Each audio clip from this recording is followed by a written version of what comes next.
Good morning once again. Thank you for being here us today with a panel that has a very sound title. We'll be talking about corridors. And you may wonder what a construction company is going to say about sea corridors and corridors exactly. And I'm going to keep that as a surprise. As a preamble to what I'm going to say a bit later, assuming I could deliver a speech that will raise your interest, a couple of words about the company and see how it works. We're a family business. We've been out in this market for the last 30 years, 32 to be more precise. We do infrastructure. We have in our DNA construction and construction only, being vertically integrated. And we love doing infrastructure from one end to another, meaning we do have design capabilities, engineering capabilities, delivery capabilities, and we build what we like to say sovereign infrastructure. And I will be talking about this sovereign infrastructure later when talking about corridors. We do have these three main areas of expertise. Infrastructures in many ways. It's a very buzzword again these days. Everybody talks about infrastructure and puts in that bucket everything that comes to their mind. Hospitals. Okay, you may call it health infrastructure and that's it, you build infrastructure. We do energy and of course we do civil buildings, a lot of civil buildings. And I brought just a couple of pictures, not trying to bore you today. We did build that ring road. The name is not that sound. It's somewhere in the east part of Romania, close to the Moldavian border. Berlat Ring Road. It's called.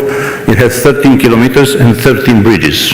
That was a huge challenge for us, and we did it, and it works obviously. Launched last year.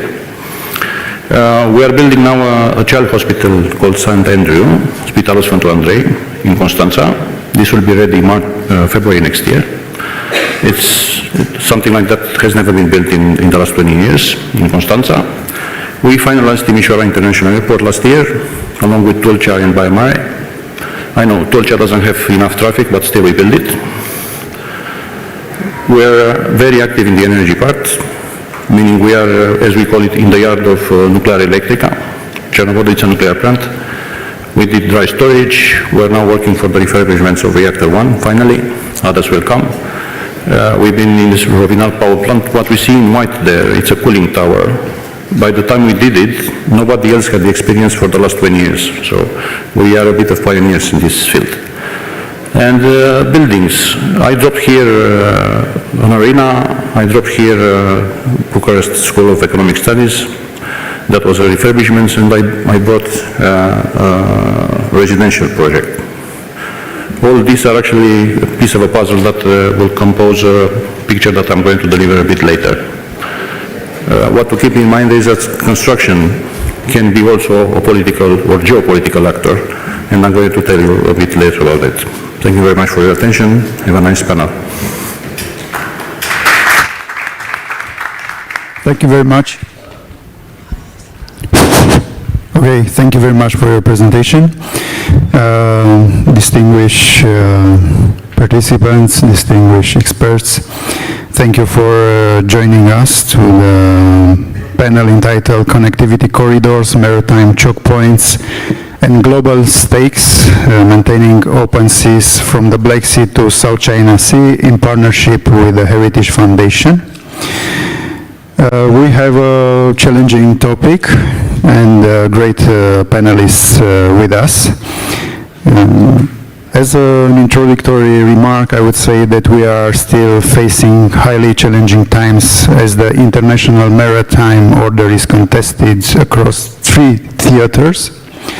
In the Black Sea, Russia uses Crimea and Kerch Strait and the militarized littoral to weaponize grain corridors, energy infrastructure, and freedom of navigation. In the Persian Gulf, Iran and its proxies periodically disrupt two of the world's most consequential choke points. In the South China Sea, China is building artificial islands as part of its broader campaign to expand its influence.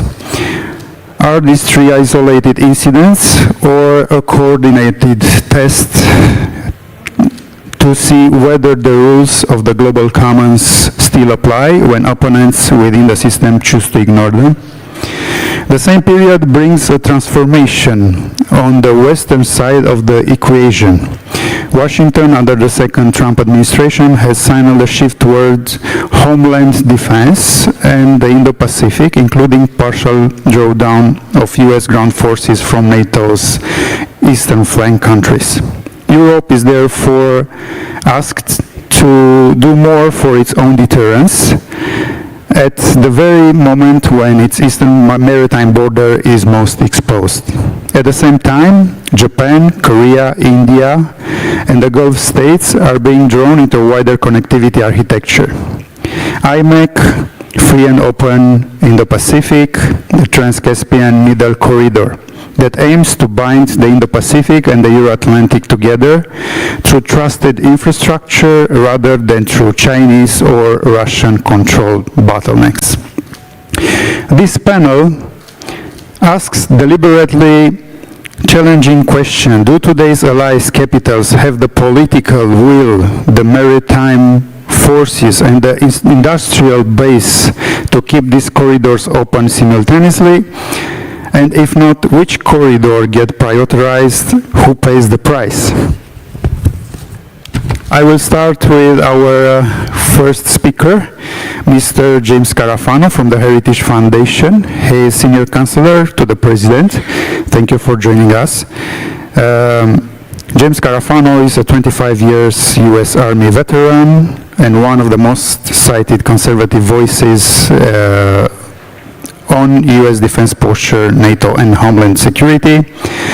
And he has publicly framed Romania as the southeastern anchor of the alliance's flank. The Black Sea, the Persian Gulf, the South China Sea are connected because revisionist logic denies access to global commons. Freedom of navigation is being challenged by Russia in the Black Sea, as stated before, by Iran in the Persian Gulf, and by China in the South China Sea. How can the United States, NATO, EU states, and Japan cooperate to maintain strategic communication corridors and freedom of navigation? Can the US Navy credibly hold 3 theaters simultaneously, or are we already in a forced prioritization regime in which one of them, almost certainly the Black Sea, is being downgraded? Sir, you have the floor. First of all, this is my favorite panel. And the reason for that is, from the audience perspective, except for the moderator, I'm on the far right, which is where I'm most comfortable. That's a lot in one question. So let me start by talking about my 2 favorite things, which is the 3 Cs initiative in America. So the conversations always start with this premise that America is withdrawing from the world and leaving chaos in its wake. And I don't know how much of you paid attention to the 3C Summit in Dubrovnik, but it was an incredible success.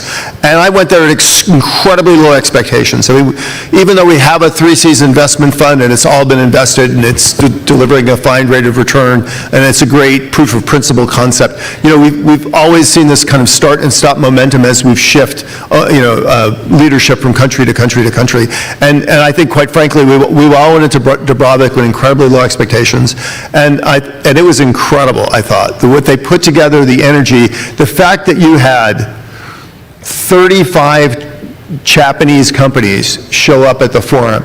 You know, if there was a 16+1 forum at the same time, you know, maybe 16 people would have showed up.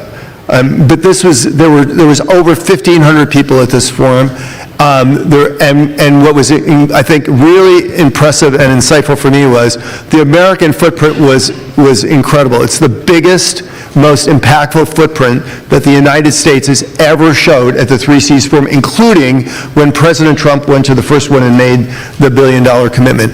And when you say America's leaving and we're walking away, on that trip, the U.S. made 3 major energy deals in Southern Europe, bringing reliable, affordable, abundant energy. Croatia, Bosnia, Albania, And Greece made one of the largest data center deals. There's another massive data center deal coming in a country in Southern Europe to be named later. And if you're keeping track of the U.S. investments and commitments in Ukraine, for example, the United States is all, matter of fact, if we're honest with ourselves, the United States has done more in the last 30 days to bring reliable, affordable energy to Europe, to bring more digital capacity to Europe, and to have more of an economic investment and presence in Europe than the EU has done in the last decade. So the notion that somehow America is walking away from these things is wrong. And actually what we're seeing is reflective of a significant but often undiscussed aspect of U.S. grand strategy, which is the United States is the biggest advocate and investor and supporter of all of the corridors. And is actually maybe the most fundamental component of American strategy. And why? And it's actually the answer to your question, which is, can the United States really, as a global power with global responsibilities, and if the great lily pads that connect the world together are Europe, the greater Middle East, and Asia, can the United States ensure freedom of the seas, freedom of connectivity in all three areas simultaneously against all the threats that are in the world today? And the answer is very simple: no. We don't have that capacity. We could do shock and awe like nobody's business.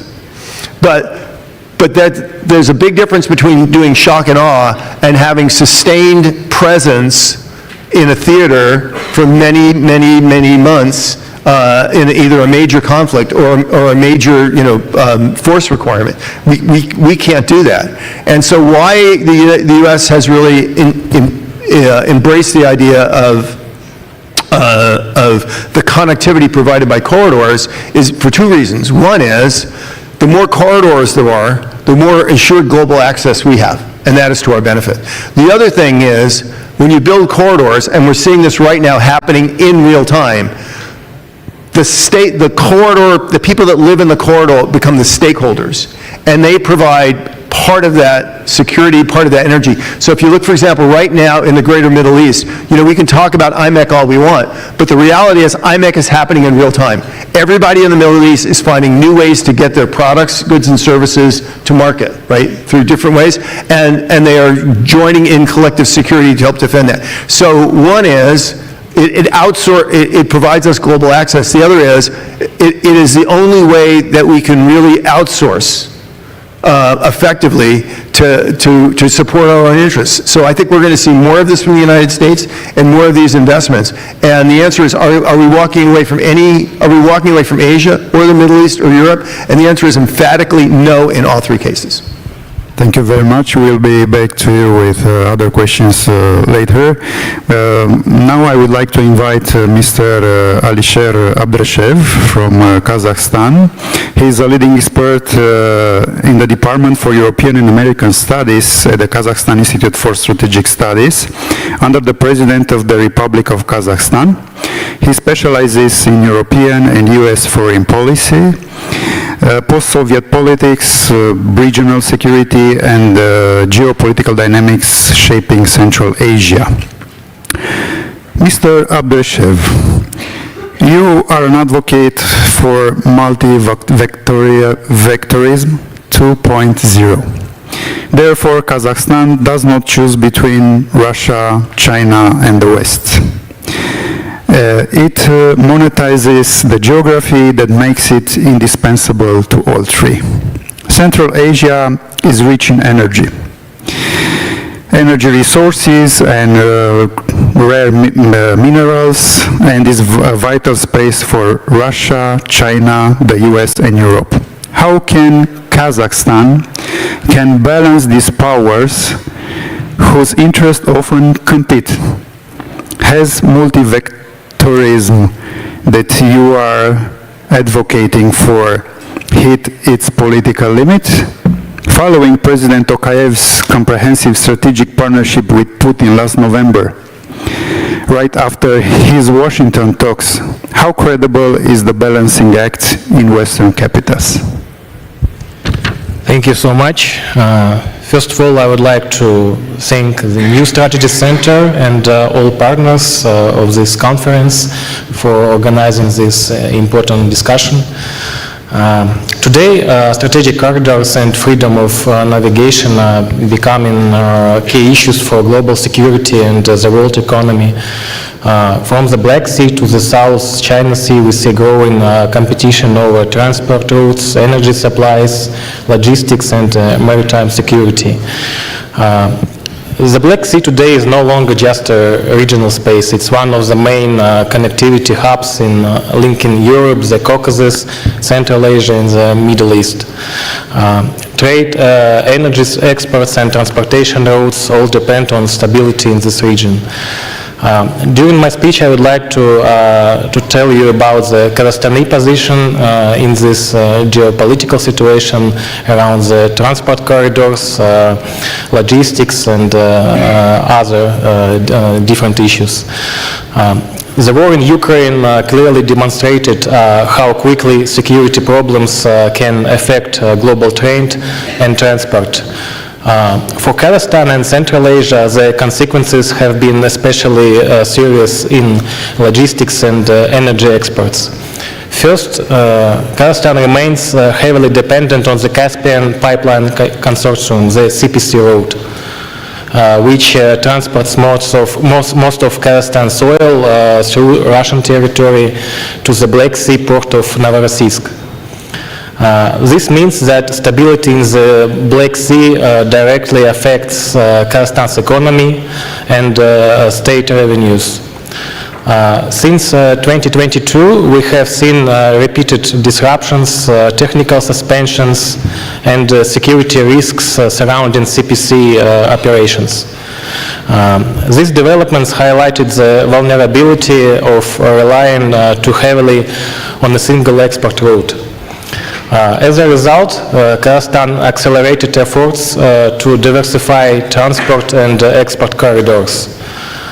Today, special importance is being given to the Trans-Caspian International Transport Route, the middle corridor, which connects Central Asia through the Caspian Sea and the South Caucasus onward to Europe while bypassing Russia.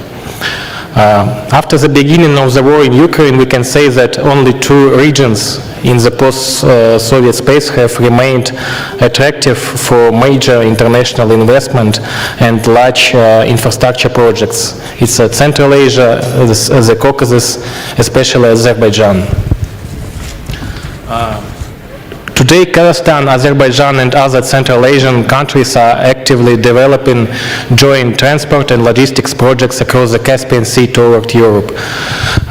One important example is the construction of a fiber optic cable under the Caspian Sea between Kazakhstan and Azerbaijan. This project is aimed at strengthening digital connectivity between Asia and Europe. Currently, Kazakhstan depends on Russian roads for approximately 95% of its internet traffic transit. Therefore, this project is strategically important for reducing dependence and strengthening digital resilience. After the war in Ukraine began, the geopolitical importance of Central Asia increased significantly. Many international actors started viewing the region not only as a source of energy resources and critical minerals, but also as a relatively stable transit platform between Europe and Asia. Over the last few years, we have seen many Central Asia Plus formats. Summits were held with Japan, United States, Russia, Turkey, China, and the European Union. This year, another summit with South Korea is expected. This clearly shows that major geopolitical players are trying to strengthen their positions in Central Asia, especially in the economic and transport logistics sectors. China remains one of the most active players through the Belt and Road Initiative. At the same time, the European Union is also increasing its engagement in the region, through the Global Gateway Initiative. The EU Central Asia Summit in Samarkand demonstrated a strong European interest in developing the Middle Corridor and investing in infrastructure and logistics hubs around the Caspian Sea. The United States is also showing growing interest in the Middle Corridor because of its interest in critical minerals and in Central Asia. What is particularly interesting is that despite global geopolitical turbulence, Central Asia demonstrated relatively stability. For many international partners and investors, this became an important signal. As a result, interest in the region as a platform for transport and logistics projects increased significantly. This is why the global importance of Central Asia has clearly grown. Today, crises are taking place not only in the Black Sea, but also in the Strait of Hormuz, the Red Sea, and the other strategic areas. For business, the key issues remains predictability and long-term planning. Maritime transportation is usually cheaper, but land routes are often faster. That is why diversification of both maritime and land corridors is becoming increasingly important. As landlocked countries, the states of Central Asia will continue trying to attract investments through the development of their transit potential. For our region, connectivity is not only about geopolitics, it's also about economic growth, infrastructure modernization, and new development opportunities. In the broader context, Kazakhstan today stands between the interests of Russia, China, United States, European Union, Turkey, and other major players. At the same time, the main challenge for Kazakhstan is not choosing one side against another. The real challenge is maintaining sovereignty, stability, and balanced relations with all major powers. Sorry for interrupting you. If you could go to the conclusions. I will just say that in this environment, Kazakhstan can play the role not only for a dividing line, but of a bridge between different regions and major powers. However, this requires three things. First, preserving strategic independence. The second, diversifying economic and transport routes. And the third, preventing Central Asia from becoming an arena of direct geopolitical confrontation. This is how Kazakhstan sees its role in the emerging international order, and thank you very much for your attention. Thank you for fitting for your timely intervention. I would like to ask you before how Kazakhstan sees the Black Sea as a connectivity area. Well, Black Sea today is very important for Kazakhstan as well. We see that transport routes are going through the Black Sea, and Kazakhstan try to keep this, show his own position in their relations with Russia, European Union countries, and try to show his positive role in this dialogue to become some kind of a bridge between our region, Central Asia, post-Soviet space, and Europe. So I think this is the answer. Okay, thank you very much.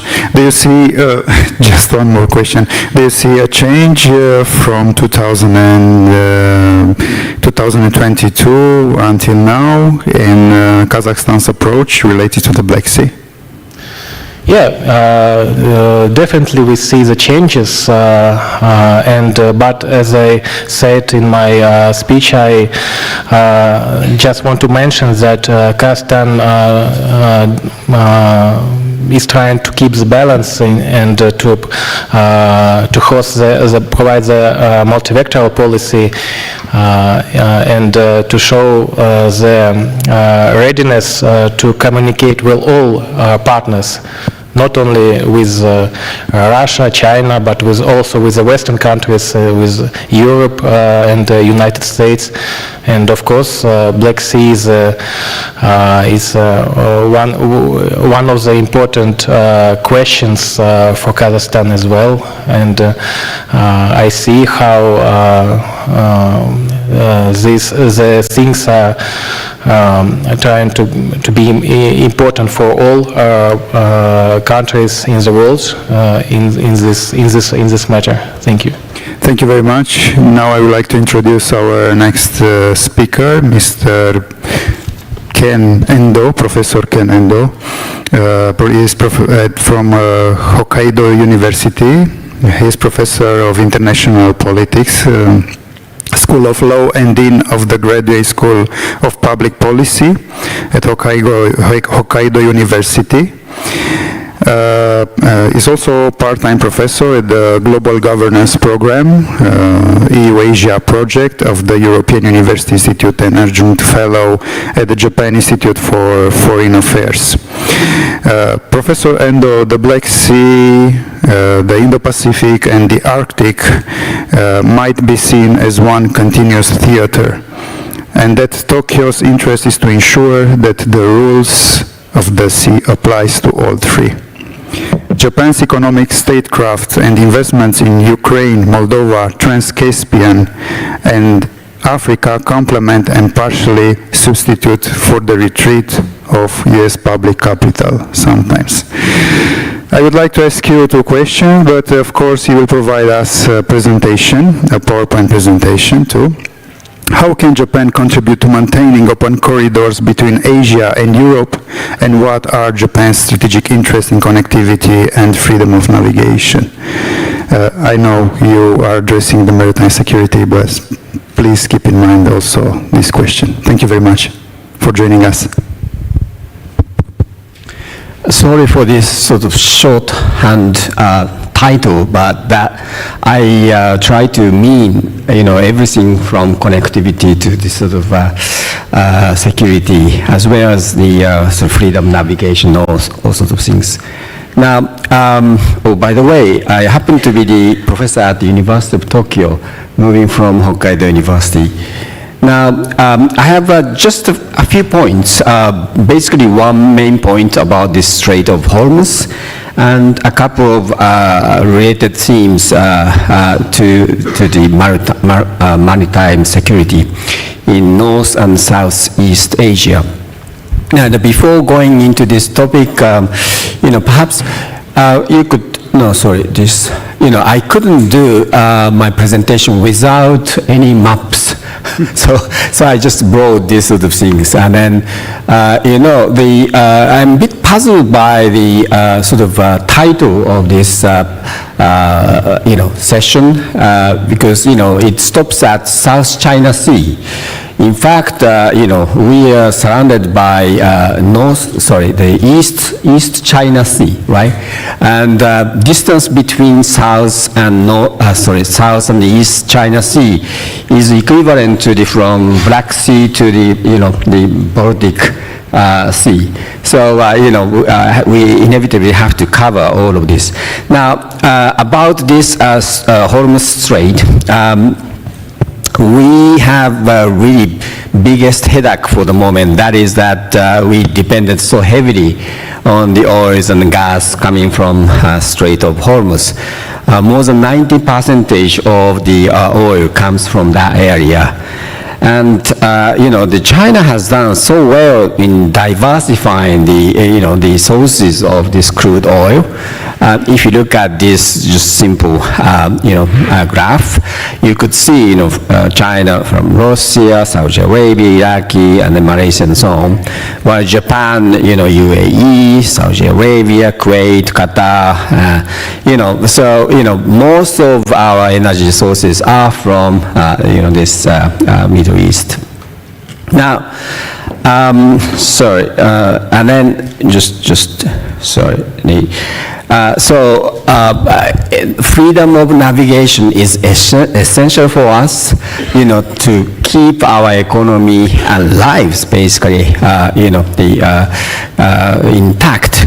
But I think this, Iran's control over this Strait of Hormuz is really tight, and then it's gonna be durable, I'm afraid. So prospect to have the freedom of navigation through this Strait of Hormuz, in my view, is quite dim. And I think some sort of international consortium may have to be established. So that's my view. Now, coming to more sort of security, maritime security type of themes, you could see from this map, the Japan is surrounded by, obviously, by oceans. And if you look at the square meters of this, maritime zone, Japan occupies, something like fifth biggest, position, following from France, United States, UK, Australia, perhaps. And anyway, so we have a big, EEZ around us. Now, in southern part, you could perhaps look at the Senkaku Island. Government of Japan never admit that there is a dispute, territorial dispute, but China claims that territory. And I have to remind you that Beijing started to claim that territorial, claim after Taiwan started to claim, so Republic of China started to claim. And then if the Senkaku is part of Taiwan, so it should be part of China. So that is what they claimed. And then only after discovering some sort of oil reserve. Anyway, it's like this, and there are the two territorial disputes. Primacy is the northern part, but I'm going to omit. Oh, gosh, right, it doesn't move. Please, what can I do? Can somebody help? Oh, here, it's come, sorry. Now, if you go to the south, Taiwan is now in the northern part of this map. There are serious territorial disputes around South China Sea. That is the title of this session. Now, China claims this red line deep into the, Malaysia and then, the Vietnam and then near Malaysia, area. So the yellow parts are the sort of, hot spots, starting from the North Parcel Islands, and Spratly is really a flashpoint, spreading into China, Brunei, Malaysia, and so on, Philippines, of course. And there's Scarborough Island in between Philippines and then China also. So, lots of territorial disputes, but over the past 20 years, China has somewhat consolidated, the sort of grip of these islands with huge military build-up. They build big, bases and so on. And then some of the people say that it's, in terms of effective control, it's been already settled. So only some, about daily sort of fishery harassment type of things are happening, sometimes involving public vessels, but almost, it's under the China control. Now, Japan heavily depends on Middle East, and then usually these big tankers pass by the Malacca, Strait. That is the green line, okay? And if the Malacca Strait and then Taiwan Straits are blocked, only the alternative route would be the blue one, passing by the Indonesia, Lombok and Makassar Straits. And all others are, hampered by some shallow seas or, coral, stuff. And then, so that means that, it's natural that Japan concentrate its diplomatic efforts on Singapore, Malaysia, Indonesia, and the Philippines. Now, as I warned earlier, China claims the territorial possession on Senkaku Island, and they on a daily basis basically put the public vessels into our contiguous zone. Almost something like every 2 or 3 days just come, and every week they intrude into our territorial water. And I have to remind you that it started from 2008 when we had something like 5 summits between Japan and China. So diplomatic relations was so good, excellent, just at the time when the China started this intrusion by public vessels and fishery boats coming into our territorial water. Now, I just would like to draw attention, ask you to draw the attention to this, the seabed cables connecting Taiwan to the outside world.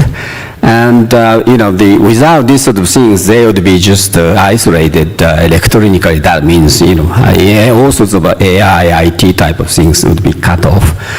And recently, there are strange incidents, cutting off these sort of submarine cables, infrastructures.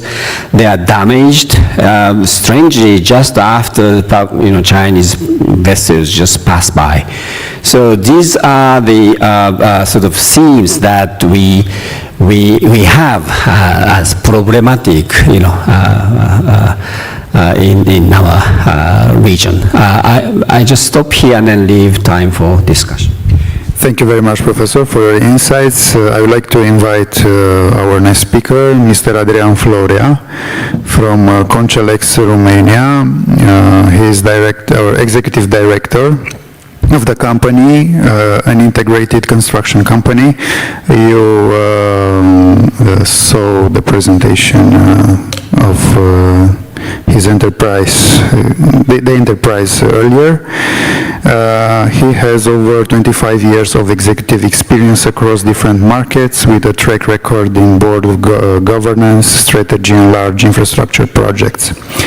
Let's shift the debate from geopolitics to deliverability. Corridors exist only if they are physically built, financed, permitted, and operated, often on tight political timelines. Without connectivity, we cannot discuss the development of major business projects. How can the private sector help maintain open spaces for trade and investment amid rising geopolitical tensions? Please present your view. Thank you for your question. I think it will take days just to scratch the topic. Now I see General Ben Hodges here.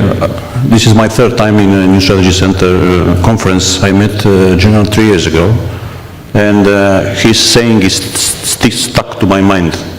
40% of the bridges of Europe can hold only 50 tons maximum load.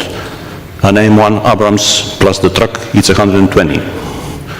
We don't have the data for Romania, but I'll come to bridges in a second. Now, whenever we talk about corridors today, which I've seen our distinguished professor presentation, it's by far a global thing. Now, we're in Bucharest, where intersections are of the Danube corridor, the Black Sea, and the eastern flank of NATO. We as a constructor, as an infrastructure deliverer, we can't be out of these tensions, let's call them. We are actually in the middle of them, and we have to do something, if we're not doing it already. So the big question is, how do we enhance these corridors, see the bridges, and how do we keep them open? We are not military, so we will not keep them open from that perspective. But I will try to give you the perspective of an infrastructure company today. If that is possible in a room like this, is probably very rare with those military and geopolitical experts here, but still. Before talking about what we are building, we should probably talk about who builds it. And now I'm going to talk the Romanian infrastructure, and I'm going to talk to the inland end of a maritime corridor. because you cannot talk about moving an M1 Abrams from Cincu in the middle of Romania, somewhere in the Gulf, for instance, without thinking of the land. Bridges, again, it's a story. So we believe that a country is resilient from that perspective, not by announcing new big projects, but by delivering them. Question being, who delivers them? And this is a moment, probably a unique moment in my life, in our lives, when we believe that actually that infrastructure, whatever that is, should be done by a sovereign actor, as we call it. We should have been building it at home by our engineers, our supply chains, our designers, our workforce. And now, given the European funding that is keep flowing, this PNRR story, the resilience plan, and now the SAFE program, we have enjoyed as an industry a good time, and we are keep enjoying it for the next years. It's 75 billion away in front of us up to 2030. So question is whether we can deliver them, and the answer is yes, we do. Romanian construction companies, infrastructure companies, have proven that we are by far another alternative to multinationals. Personal question, I don't need an answer. How do we give a bridge to a non-NATO country to be built for us? I'm not going to say what country. Just another question that stick to my mind. So with this sovereign infrastructure in mind, we believe that this, let me call it domestic company, domestic meaning covering everything, should be the one building it. Now, sovereignty and onshoring, it's somehow connected. This is what we believe. I mean, in times of crisis, you bring everything closer to your home or inside, meaning within your borders, you build all of that. So onshoring becomes for this industry a pipeline. We do everything at home. We are not buying it from outside. Now, whenever we call infrastructure, whether it is energy, we do nuclear energy, for instance, trying to be in a position not being stuck by somebody that controls the valve. No, luckily, we don't have the pipe coming from that region, coming from the south. We have the BROA project. Requires actually company, organization, enterprise, as you call it, that will be able to deliver fast, to be here present at all the times, all the times. I mean, whenever the military will say, do it, you should do it fast. Now, at the end, or at the beginning of a corridor, you have a port, right? If you modernize a dock to get a big vessel, and the road infrastructure that connects the dock to the city is damaged, is degraded, let's call it, that's a vulnerability. And that should be covered by somebody that sits here. This is what we believe. Build it fast, build it to your own people, keep the money in the country. Even this European money, multiplier effect, it's better for Romanian companies by far. So keep doing it them here. The workforce, as we call it, and you'll be telling me, yes, but you bring foreign workers, blue collars. And that's another story. Bringing blue collars from, we have 10 nations, from Asia or Africa means that you need to tell them how to build. We say, whatever we build today, whether it's a hospital, whether it's a power plant, whether it's a museum or stadium or school, whatever it is, things that are making a society endure will later on contribute to that corridor. We need to keep them open by being ready at home. This is what we really believe. If we are today delivering nuclear power plants, works in a nuclear power plant, or I don't know, seismic big construction, we will be able to deliver bigger projects at a later stage. So with this 4 billion that SAFE is bringing for the road infrastructure, I believe this is going to fix all these gaps in the infrastructure that is missing. By far, this eastern flank will become better and better. We believe that construction companies can become easily a geopolitical actor. I mean, when something gets choked, diplomats are jumping in and they start talking. Well, business should start talking about how to avoid that, how to build something that will, you said deterrence at a point in time. Even as a deterrence, I mean, if I'm not using the strait, I have seen that they are building fast a rail that will move oil from I don't know point to what point. Imagine what kind of constructor they would need to build that fast, actually, and I assume it's domestic again. So for the policy makers in this room, if there are, and I hope they are, I will say that we are ready to jump one seat and say we are not only a construction company, infrastructure company, but we are a partner. and we want to play the partner role. I know Americans are doing that, and they love that. Private partnerships can be a story. So what we say is we're ready to build resilient, we are ready to build sovereign, we are ready to build fast. So the message for the Ruby is build sovereign, build fast, build now. This is what I would say. Let's keep that 40% going up fast. Thank you very much. General, you are inspiration for me. Thank you for your both critical and optimistic message. It's important also to hear the business sector's view on how corridors should be handled. It's a phenomenon, actually, that comprises many other actors, from government to business and civil society. Therefore, resilience is a shared responsibility. I would like to invite Mr. Kaush ARHA from the Atlantic Council. He is non-resident senior fellow, Scowcroft Center for Strategy and Security at the Atlantic Council, president of the Free and Open Indo-Pacific Forum, senior fellow at the Kretsch Institute for Tech Diplomacy at Purdue, former senior advisor on strategic engagement at USAID in 2017-2020, where he led the agency-wide framework to counter the malignant actions of U.S. adversaries and help design the grand strategies. Okay, I know. If we look through the trusted connectivity lens, and you are the author of this term and concept, we foresee a rule-based, transparent, high-standard infrastructure built by democracies versus a coercive infrastructure built by other competitors like Beijing, Moscow. But questions arise. The Black Sea ensures connectivity between the Danube corridor and Central Asia, as well as between the Baltic and the Eastern Mediterranean. By holding Crimea, and this is a question raised by the organizers, by holding Crimea, Russia controls the Black Sea. Could the current Trump administration recognize Crimea as Russian during negotiations to end the war in Ukraine? I have no idea. If they do, it would be a mistake, but I don't know what would happen. But I think the broader point you're raising and what connects here, which you asked Jim as well, is that we have now, Strait of Hormuz has brought the idea of straits being vulnerable to closer and economic shocks. That has made, again, re-emphasize the notion of the importance of free and open spaces. Whether it be Straits of Malacca, whether it be Straits of Hormuz, whether it be Suez Canal, these are choke points and they can be easily choked. The question then is, who does what to keep more resilient trusted networks around them, and who takes care of providing the defense for it? This is where I think President Trump's vision, written up on saying that regional partners need to carry the way with America. So I think that your earlier question was, would America, guarantee all this?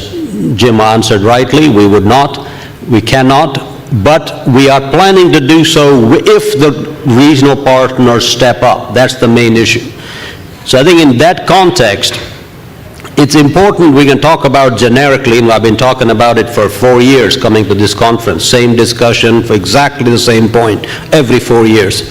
So at this moment, I think let's move a step forward to say what can we specifically do. So my good friend said Kazakhstan needs reliability. If that is true, in next 3 years, there is a specific project, which is that we need to lay down a submarine, which is under Caspian Sea pipeline from Akatau to Azerbaijan.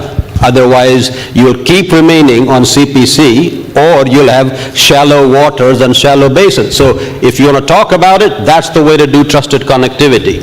If you're worried about Straits of Malacca, then at this juncture, just like Strait of Hormuz has made the point that you need land, rail and road network as a resilient backup for both Hormuz and for Badami and for Suez Canal. Similarly, we need a land network which connects Vietnam, Thailand, Myanmar to India, so that if you had a situation in Strait of Hormuz, there was an alternative. Japan and India and Australia and the Quad countries can develop their own version of IMEC, which looks towards the east. That is something you can specifically do. This is what Europe and European Union connectivity is all about. This is why Turkish trucks go all the way in and out, because they are resilient. It's not like Europe is short of ports, or this is what NAFTA or USMCA does. So those are the sort of stuff that you can do today. This is the kind of stuff that was talked about earlier at 3Cs that Jim mentioned. One last point to Crimea. We can always talk about who recognizes, who doesn't recognize us. If there's an official recognition of Crimea in Russian hands, and Russia can put its navy on it, that really then is a death knell to a free and open Black Sea. But there are two different issues. Whether it's an official recognition, I don't see any likelihood of it, and whether if it still remains in a frozen conflict, but it cannot put its navy there because Ukrainians keep bombing him, it's a different situation. In that context, what is it that we can do at the moment? At the moment, you can connect the Central Asian energy to the South Caucasus energy, through the Black Sea on energy to the vertical corridors that Jim talked about. That you can do today. That is what focus should be, as opposed to hypothetical questions, which are good for these think tanks. Would you do this? Would you do that? Would you yes or no? If it's really a priority for Kazakhstan, let's build a submarine pipeline exactly the same way we did 20, 30 years ago after the fall of the Berlin Wall, when America and Europe laid the money to build the pipeline that presently exists. We didn't do this in the Caspian side, mostly on the Black Sea and the Caucasus side. That's the thing to do at this moment. That is how, and that connects to the coordinated development of the offshore natural gas in Black Sea as we stay today, with American investment not only in Romania, but also in Ukraine as it builds up. That's what I would recommend. That's how you do trusted connectivity, as opposed to hypothetical questions here and there. Thank you very much. But we have to acknowledge that without a substantial American presence in the region, and especially in sensitive regions, there would be kind of invitation for adversarial forces to jeopardize all these connectivity future projects. I want to, do you want to add something? Yeah, I just want to disagree with you. I think you're wrong. But, you know, first of all, if you diversify your sources and your supply chains, that reduces the value of the strategic bottleneck to an adversary. So that's really important. And it's a way of solving a problem without butting your head against it. The other is the more resilient you make your supply chain, the more the other side lacks the capacity to do that. And I think that's particularly important in the Black Sea. And what you just said is old think. The notion that we're waiting for the United States to come in and tell us how to secure a free and open Black Sea, that is never going to happen. It didn't happen under the old administration. It's not going to happen under this administration. This administration is increasingly look to partners in the region and say, what are you doing to protect your own infrastructure and your own supply chain? So we are looking to Bulgaria and to Romania and to Turkey and increasingly to Germany, because they're also a huge stakeholder in the Danube corridor, and Ukraine, and saying, what are you guys going to do? And then if there are things where the United States can come in and help support and build that capacity, I think we're perfectly willing to do that, whether it's investing in a port, uranium port on the Black Sea, or other projects, or investing in, you know, for example, the Trans-Caspian pipeline, or alternative routes through Georgia and Armenia to, we're happy to do that. But the notion that the United States is going to solve this problem for you, that's a bad idea. And the other reason why it's a really stupid idea is, in the end of the day, you have no autonomy, you have no viability, you have no ownership, right? If you want to deter Russia, then demonstrate the capacity that you can protect your own infrastructure and you can safeguard your own sovereignty. That is a much greater deterrent in the long term to Russia than the United States is. If you don't leave me alone, I'm going to go call the United States and they're going to come beat you with a stick, which we're not going to do. So, we understand that there is a strategic paradox. By investing in strategic corridors, then we will obtain more security. Correct. Yes, and maybe there are other ideas that we could highlight, but I want to ask you first something. In the upcoming days, actually starting tomorrow, President Trump will meet President Xi Jinping.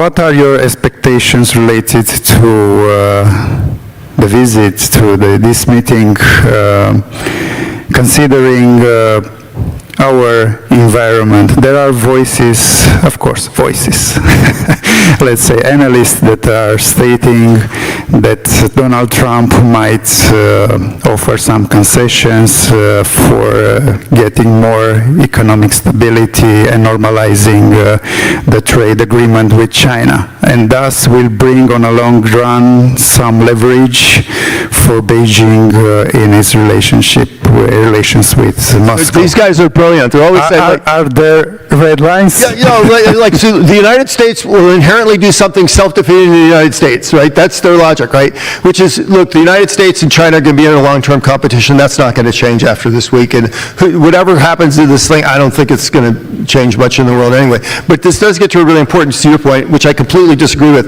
We're going to be the bridge. That's a stupid idea. No, little middle powers are not the bridge to anything. You know, you might be like a pavement that people walk over. What you want, look, and the U.S. doesn't care, right? The U.S. isn't really going to say you have to pick a side here. Like you can't do, you can't put Russian dressing on your salad. You can't have Chinese restaurants. We're not going to do that, right? And I'll tell you, but for very selfish reasons, because the United States thinks in the end we are going to be the partner of choice, especially in places like Central Asia and the South Caucasus and the Black Sea. And so people are going to partner with us because we're going to represent their better deal. But our advice is really very simple. It's like, one is, do not, for your own sake, do not have a strategic dependency on people that will push on that button when they want to your detriment. And for God's sakes, don't be contributing to their capacity to make war and threaten their friends and enemies. And other than that, it's like, have a nice day. But don't pretend that somehow you're this great puppet master leveraging these three great powers, because the three great powers really don't give a damn. They're going to do what they're going to do in their interests. And so I actually think it's just I understand what you're doing, and I think your policies are great, but the notion that somehow you're manipulating a grand deal here to protect yourself is nonsense, and it's an illusion. And so you should just, I mean, keep saying it, it's fine, but nobody believes it, including, I don't think, the people in Kazakhstan. We are running out of time, but I have one more question for you. Should Romania change its mindset from a flank state to a connectivity state? Well, I think the reality is Romania is always going to be both. And that's its incredibly strategic value, and why I think the United States is always going to look to Romania as an important strategic partner. Because the reality is a secure Europe starts with the ability to deter the threat from on the eastern flank and the southern flank, and that is impossible without Romania. But the reality also is the world is changing. Russia and China, I believe, are declining and will be weakening powers, and we focus too much on threats and not enough on opportunity. And the great opportunities of the future are going to connecting the world. And Romania sits at the crossroads of two major corridors and adjacent to the third, which is the Middle East. And so it is a great connector state. And the thing is what makes you a great connector state? And it starts with having security, sovereignty, and economic growth. And I think Romania can deliver on all three of those. Thank you. Mr. ARHA, would you like to add something more? Yeah, I would say yes if you told me what the difference would be for Romania. I mean, this is a great question. Should not be a flank state, but should be a connectivity state. I say yes, it should be. What would you do differently? I'm asking you. I mean, it's a cute question. I'm raising the question. What does it mean? Thank you. It's a cute Yes, it's a topic to be discussed. Yes, thank you very much. Professor Endo? You know, Japan is a great ally of United States, and but we always find it pity that United States cannot solve the entire problems of the entire globe. But the current problem is that it's not just United States cannot do much, but United States creates the problem. If you look at Japan's heavy dependency on the Strait of Hormuz, with this military intervention, you created this problem of, sort of Iran's, you basically enhanced Iran's influence on this strait. And we cannot let others solve this problem. No, I just disagree. Iran, and then what we have to do, can I talk a little bit? Because, what persuade, basically this sort of events persuade us that we really have to be really independent-minded.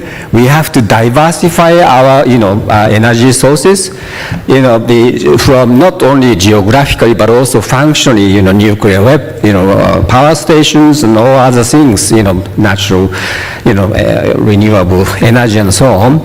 But the speed at which we catch up with this in this direction is much slower than the reality. So that's the problem. We really have to have some sort of transitional plan, and we cannot build this sort of land pipeline because we are surrounded by oceans. Of course, we have to be really bit more diversified, independent energy sources to ourselves. That's the sort of solution that we have. Look, I don't disagree, but let's be honest. Iran created the problem. They kept the ships from going through the straits, not the United States.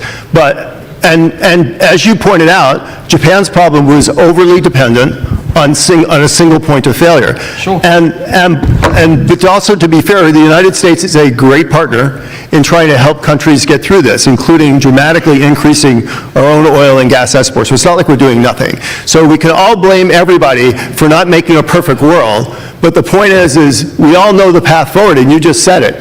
Diversify, protect your supply chains, and that is the key to thriving and surviving in the modern world. So we don't disagree on that. Thank you very much for your contributions. So let's give a round of applause for our speakers. Thank you very much. The next session will start at